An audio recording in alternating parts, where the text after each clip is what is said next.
Hello everyone. Class 8 Maths Zone exercise 6.2 question number 3Z दिया गया है फैक्टराइजेशन ऑफ ट्राइनोमियल। और फैक्टराइजेशन ऑफ ट्राइनोमियल को हम a plus b whole square के रूप में और a minus b whole square के रूप में एक्सप्रेस कर सकते हैं। जैसे यहाँ पे दिया गया है 1 minus 8ax plus 16a square x square.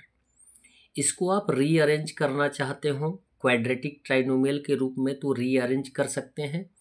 Otherwise आप सेम टू सेम दिए गए क्वेश्चन के अनुसार ही सॉल्यूशन फाइंड आउट कर सकते हैं। जैसा कि पिछले वीडियो में हमने ए से जी के पहले के क्वेश्चन तक मैंने दिया है, अब जी का क्वेश्चन दिया जा रहा है थर्ड का जी।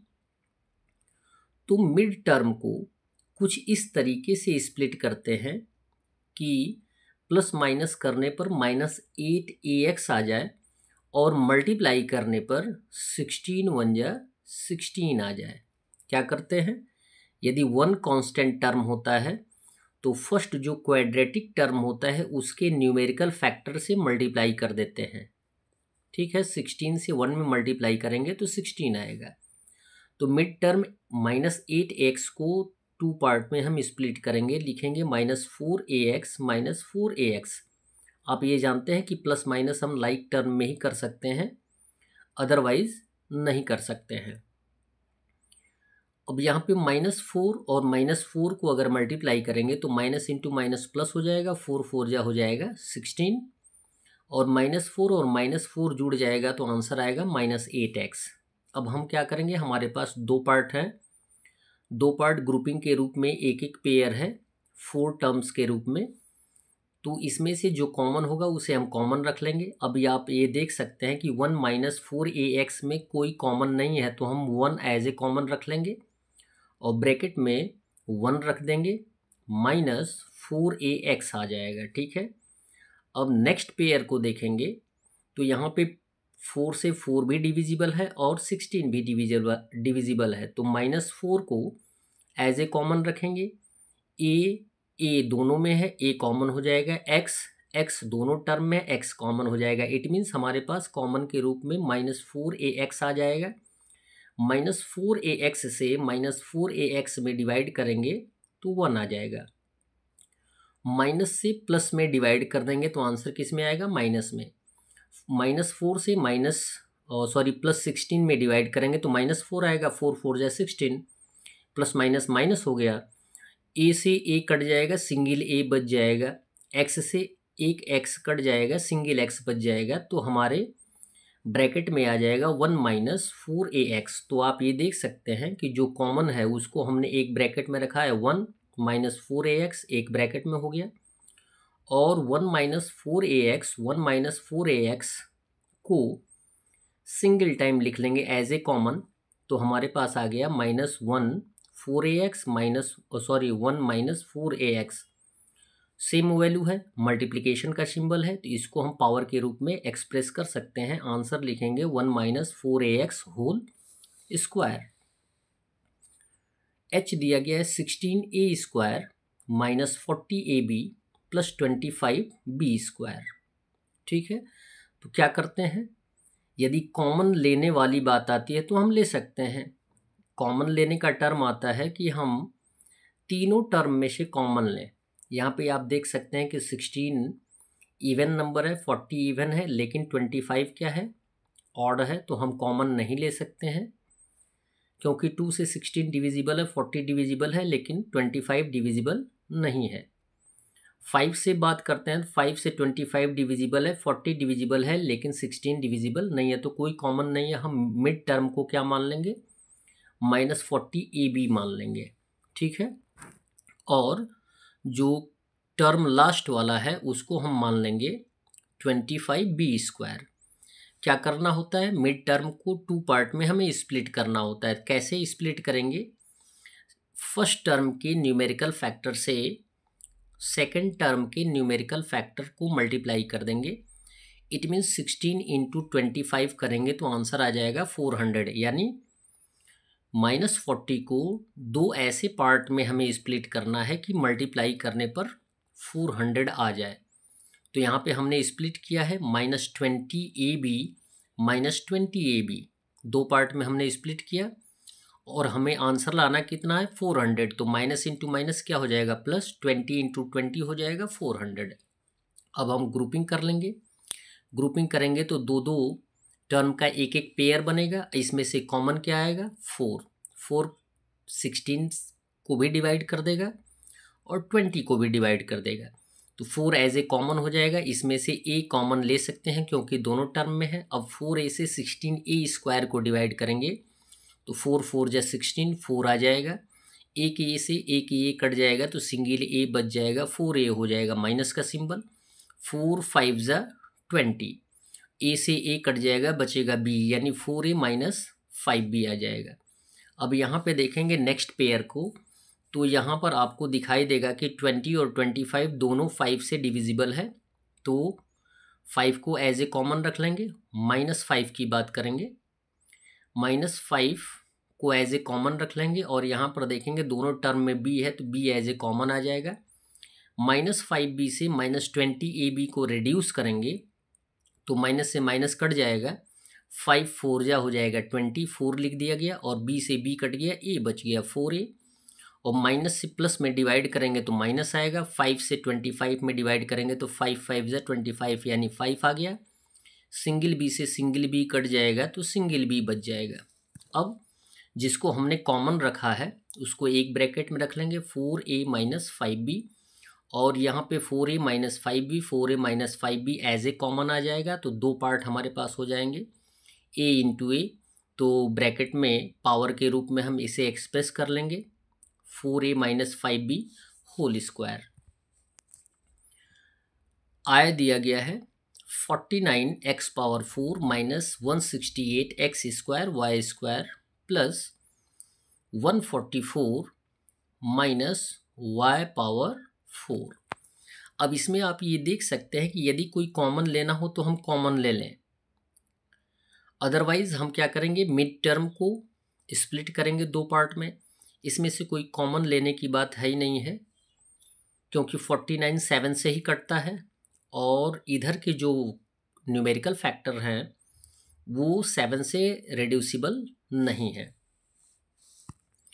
तो मिड टर्म को अब इसके लिए हमें कितना लाना है ये देखना है। तो 49 से 144 में मल्टीप्लाई करेंगे तो आंसर आएगा 7056, यानी फर्स्ट टर्म के न्यूमेरिकल फैक्टर से लास्ट टर्म के न्यूमेरिकल फैक्टर में मल्टीप्लाई करेंगे, आंसर आएगा 7056। यानी मिड टर्म को दो ऐसे पार्ट में स्प्लिट करेंगे कि मल्टीप्लाई करने पर कितना आए 7056 आ जाए और प्लस माइनस करने पर आंसर कितना आ जाए -168 आ जाए। तो हमने इसको क्या किया है स्प्लिट किया है, आप देख सकते हैं -84 और -84 -84 जुड़ जाएगा तो -168 आएगा और माइनस इंटू माइनस हो जाएगा प्लस और 84 में 84 से मल्टीप्लाई कर देंगे तो आंसर आ जाएगा 7056। अब हमारे पास 4 टर्म्स हो गए। ग्रुपिंग करेंगे, पेयर फाइंड आउट करेंगे और पेयर फाइंड आउट करने के दौरान जो कॉमन होगा उसे ले लेंगे। कॉमन किसे कहते हैं, यानी वह फैक्टर जो कि दिए गए टर्म को कंप्लीटली डिवाइड कर दे। यानी 49x पावर 4 है। अब ये देख सकते हैं कि 49 और 84 दोनों 7 से डिविजिबल है तो 7 एज ए कॉमन हो जाएगा। यहाँ पे x का पावर 4 है, यहाँ पे x स्क्वायर है तो हम as a x square common रख सकते हैं। तो 7 से 49 को काटेंगे तो कितना आएगा 7 7 जा 49 यानी 7 आ गया। x स्क्वायर से x स्क्वायर कट जाएगा तो यहाँ पे बचेगा x स्क्वायर माइनस 7 से 84 को डिवाइड करेंगे तो 12 आएगा। 12 7 जा 84, एक्स स्क्वायर से एक्स स्क्वायर कट जाएगा, बचेगा वाई स्क्वायर। तो ये हो गया 7x square minus 12y square. यहाँ पे नेक्स्ट पेयर को देखेंगे, यहाँ पे 84 और 144 न्यूमेरिकल फैक्टर है, इसमें से हम कॉमन क्या ले सकते हैं 12 और वो भी सिंबल के साथ -12 एज ए कॉमन रखेंगे। और फिर दोनों टर्म में वाई स्क्वायर है तो वाई स्क्वायर को एज ए कॉमन रखेंगे, यानी -84x² में -12y² से डिवाइड करेंगे। 12 7 जा 84 होता है, 7 लिख देंगे, माइनस से माइनस कट जाएगा, प्लस हो जाएगा। y² से y² कटेगा तो यहाँ पे बच जाएगा x², तो ये हो गया 7x²। और प्लस माइनस क्या हो जाएगा, माइनस, और 144 में 12 से डिवाइड कर देंगे तो 12 आ जाएगा। और y² से y² कटेगा तो यहाँ पे बच जाएगा y²। ठीक है, अब जो कॉमन है उसे हम ब्रैकेट में रख लेंगे, 7x² माइनस 12y², और जो यहाँ पे 2 टाइम्स आया है ब्रैकेट में उसे एज ए कॉमन रख लेंगे, 7x² minus 12y²। Same value है, इसे पावर के रूप में हम लिख लेंगे 7x² minus 12y² whole square. Next है जे a² प्लस a प्लस 1/4। इसको केयर ये करना है कि प्लस a को यानी मिड टर्म को दो ऐसे पार्ट में स्प्लिट करें कि आपका क्या आ जाए, 1/4 आ जाए कांस्टेंट टर्म। यदि इसमें आपको क्लियर नहीं है तो आप इसको किस फॉर्म में तोड़ सकते हैं, a plus b whole square के फॉर्म में तोड़ सकते हैं, क्योंकि a plus b whole square होता है a² प्लस 2ab और प्लस b² होता है। देख लें, फर्स्ट टर्म a² है तो इसे हम a होल स्क्वायर लिख सकते हैं, प्लस 2ab यानी 2 का वैल्यू 2 होगा, a का वैल्यू कितना है, a है, और b का वैल्यू कैसे आएगा, b को हम क्या कर देंगे, फैक्टराइज पहले कर लेंगे। 1/4 को यदि हम स्क्वायर के रूप में लिखेंगे तो 1/2 होल स्क्वायर आएगा, यानी 2 2 जा 4 आता है, आप ये देख सकते हैं। तो 1/2 होल स्क्वायर आएगा, यानी b का वैल्यू कितना है, 1/2, यानी 1/2 लिख लेंगे। यहाँ पे 2 से 2 क्या है, रेड्यूस हो जाएगा, बचेगा कितना, a। यानी ये जो है प्रोसेस जो है वह किसको सेटिस्फाई कर रहा है, a plus b whole square के टर्म को सेटिस्फाई कर रहा है। तो हम फर्स्ट टर्म को a मान लेंगे, लास्ट टर्म को b मान लेंगे, इसको हम लिख देंगे a प्लस 1/2 होल स्क्वायर के रूप में। क्वेश्चन नंबर के दिया गया है, के को भी हम क्या करेंगे, a plus b whole square के रूप में एक्सप्रेस करने का प्रयास करेंगे। यदि सेटिस्फाई करेगा आंसर तो उसे हम होल स्क्वायर के रूप में एक्सप्रेस कर देंगे। फर्स्ट टर्म को x² है तो x का होल स्क्वायर लिख लेंगे, और लास्ट टर्म 25/4 है, इसे हम 5 5 जा 25 5 और 2 2 जा 4 यानी 5/2 होल स्क्वायर के रूप में एक्सप्रेस करेंगे। देखेंगे कि क्या मिड टर्म भी सेटिस्फाई कर रहा है। तो मिड टर्म में आप जानते ही हैं कि a² plus 2ab plus b² है। a² का वैल्यू तो आपने लिख ही लिया है, a का वैल्यू आया है x और b का वैल्यू आया है 5/2। इसमें जो मिड टर्म होगा वो होगा 2 इंटू a इंटू b, जिसको 2ab बोलते हैं। 2 का वैल्यू 2 होगा, a का वैल्यू x है, b का वैल्यू कितना है 5/2। 2 से 2 को रिड्यूस कर देंगे तो हमारे पास आंसर आ जाएगा 5 इंटू एक्स 5x। यानी मिड टर्म भी a प्लस बी को सेटिस्फाई कर रहा है, तो हमारा आंसर आ जाएगा x plus 5/2 whole square. L दिया गया है x²/4y² minus 1/3 plus y² by 9x²। यहाँ पर भी सेम टर्म है। क्या यह जो टर्म दिया गया है वह a माइनस बी या a plus b whole square की आइडेंटिटी को सेटिस्फाई कर रहा है, इसको हम देख लेंगे। यदि सेटिस्फाई करेगा तो उसे होल स्क्वायर के रूप में एक्सप्रेस कर देंगे, अदरवाइज उसे छोड़ देंगे। फर्स्ट टर्म जो a दिया गया है, a का वैल्यू, इसे हम होल स्क्वायर के रूप में लिखेंगे तो x का होल स्क्वायर है तो x हो गया, और 4 का स्क्वायर रूट हो जाएगा 2 और y का स्क्वायर हो जाएगा y। इसको हम लिखेंगे x/2y होल स्क्वायर, यानी a का वैल्यू कितना हो गया x/2y माइनस, पहले लास्ट टर्म b का वैल्यू देख लें तो b का वैल्यू y² और 9x² है, तो y² मीन्स y हो गया, और 9 का हो जाएगा 3 3 जा 9, एक्स स्क्वायर का मीन्स हो जाएगा एक्स, तो वाई बाई 3x का होल स्क्वायर होगा। अब हमारे पास ए और बी का वैल्यू मालूम है। अब ये देखेंगे कि 2ab सेटिस्फाई कर रहा है कि नहीं कर रहा है। यदि 2ab मिड टर्म भी सेटिस्फाई कर जाएगा तो हम a प्लस बी या a माइनस बी का टर्म शो कर देंगे।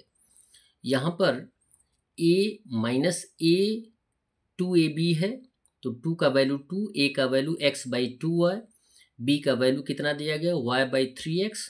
अब इसको x से x को रेड्यूस कर देंगे, 2 से 2 को रेड्यूस कर देंगे, y से y को रेड्यूस कर देंगे।